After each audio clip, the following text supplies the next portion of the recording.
افغان حکومت کے عبوری وزیر اعظم ملا محمد حسن آخند نے عالمی برادری خصوصاً اسلامی ممالک سے ایک بار پھر طالبان حکومت کو تسلیم کرنے کی پرزور اپیل کی ہے۔ کابل میں پہلی اقتصادی کانفرنس سے خطاب کرتے ہوئے ملا حسن آخند کا کہنا تھا کہ عالمی برادری کی جانب سے طالبان حکومت پر عائد پابندیوں کے باعث ان کے ملک کو شدید مالی اور معاشی بحران کا سامنا ہے۔ ان کا مزید کہنا تھا کہ ان کی حکومت نے تمام شرائط پوری کر لی ہیں اور اب طالبان کی حکومت کو باضابطہ طور پر تسلیم کر لیا جانا چاہیے۔ امریکی سینیٹر برنی سینڈرز نے ٹویٹر پر لکھا ہے کہ افغانستان کو ایک انسانی تباہی کا سامنا ہے۔ ان کا کہنا تھا کہ میں بائیڈن انتظامیہ پر زور دیتا ہوں کہ وہ فوری طور پر افغان حکومت کے اربوں روپے کے منجمد فنڈز جاری کرے تاکہ اس بحران کو روکنے اور لاکھوں لوگوں کی موت کو روکنے میں مدد ملے۔ صحت کے بین الاقوامی کارکنوں کا کہنا ہے کہ افغانستان میں جنگ کے خاتمے سے ملک میں معذوری کی بیماری پولیو سے نجات دلانے کی کوششوں میں نئی امید پیدا ہوئی ہے۔ امدادی ایجنسیوں کا کہنا ہے کہ وہ ملک کے تقریباً تمام حصوں تک رسائی حاصل کر سکتے ہیں جس سے انہیں پولیو وائرس کے خاتمے کا موقع مل رہا ہے۔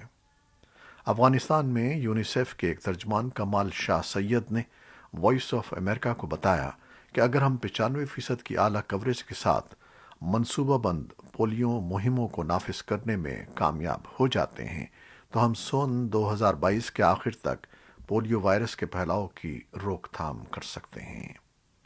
اقوام متحدہ کے بچوں کے ادارے یونیسیف اور عالمی ادارے صحت WHO کے تعاون سے 17 جنوری کو افغانستان میں تقریباً 10 ملین بچوں کے لیے پولیو کے حفاظتی ٹیکوں کی 3 روزہ ملک گیر مہم شروع کی گئی ہے۔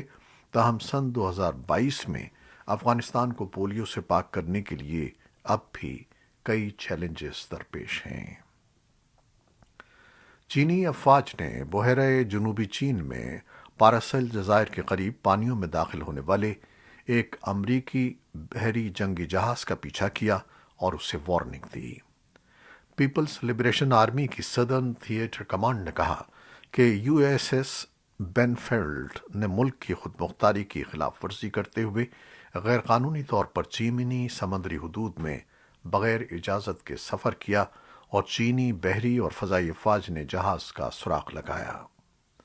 مزید کہا گیا ہے کہ ہم امریکی فریق سے مطالبہ کرتے ہیں کہ وہ اس طرح کے اشتعال انگیز اقدامات کو فوری طور پر روکے، بدصورت دیگر اسے غیر متوقع واقعات کے سنگین نتائج بھگتنا ہوں گے۔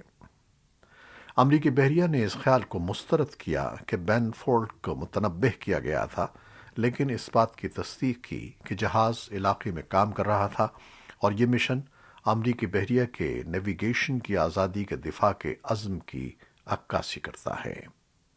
7ویں بحری بیڑے کے ترجمان مارک لینگفرڈ نے ایک بیان میں کہا کہ اس مشن کے بارے میں PRC کا بیان غلط ہے۔ 7ویں بیڑے کے ترجمان مارک لینگفرڈ نے کہا کہ کارروائی کے اختتام پر USS بینفورڈ نے بحیرہ جنوبی چین میں آپریشن جاری رکھا۔ کورونا وائرس سے متعلق خبریں۔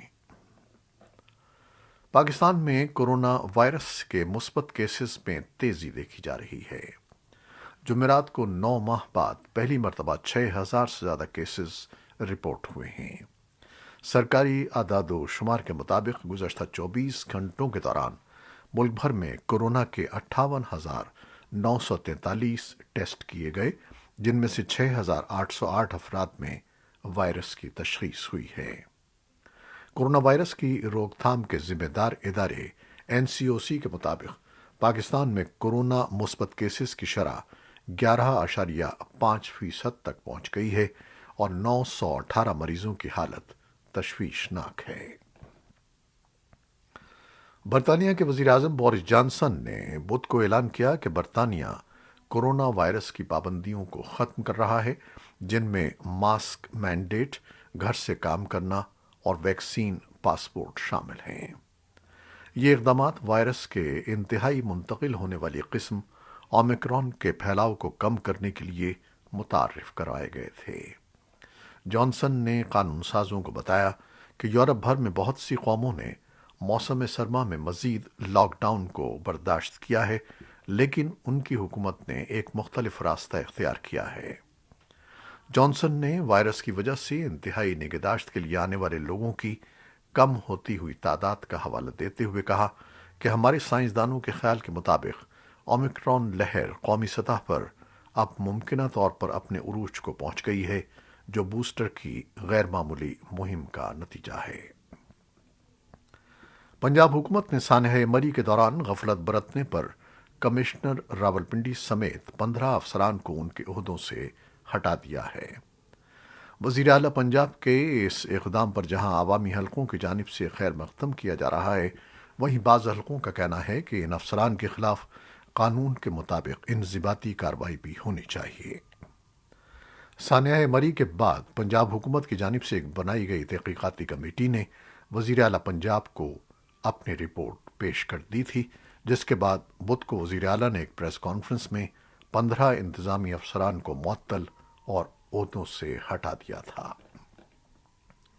اسلام آباد ہائی کورٹ نے گلگت بلتستان کے سابق چیف جج رانا شمیم پر بیان حلفی کیس میں توہین عدالت کی فرد جرم عائد کر دی ہے۔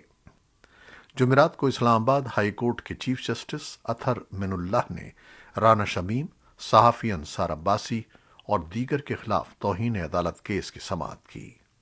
جسٹس اطہر من اللہ نے رانا شمیم کے خلاف فرد جرم خود پڑھ کر سنائی۔ چیف جسٹس نے رانا شمیم سے استفسار کیا کہ آپ پر جو الزامات لگائے گئے ہیں کیا آپ انہیں تسلیم کرتے ہیں؟ اس پر رانا شمیم نے صحت جرم سے انکار کیا۔ عدالت نے رانا شمیم کے معاملے کی انکوائری کرانے کی درخواست اور پروسیکیوٹر تبدیل کرنے کی استدعا بھی مسترد کر دی۔ عدالت نے رانا شمیم کو 15 فروری کو اپنا دفاع پیش کرنے کا حکم دیا ہے اور کیس کی سماعت 15 فروری تک ملتوی کر دی ہے۔ یہ تھیں وہ خبریں جو فیس بک لائیو پر ہم نے آپ کے لیے پیش کیں۔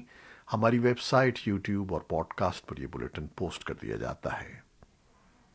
آپ ہمارے اس بلیٹن کو شیئر کرتے ہیں اور اپنے کمنٹس میں اپنی محبت کا اظہار کرتے ہیں، جس کے لیے ہم آپ کا شکریہ ادا کرتے ہیں۔ اپنی اس محبت کو جاری رکھیے گا۔ خالد حمید اب اجازت چاہتا ہے۔ اللہ حافظ۔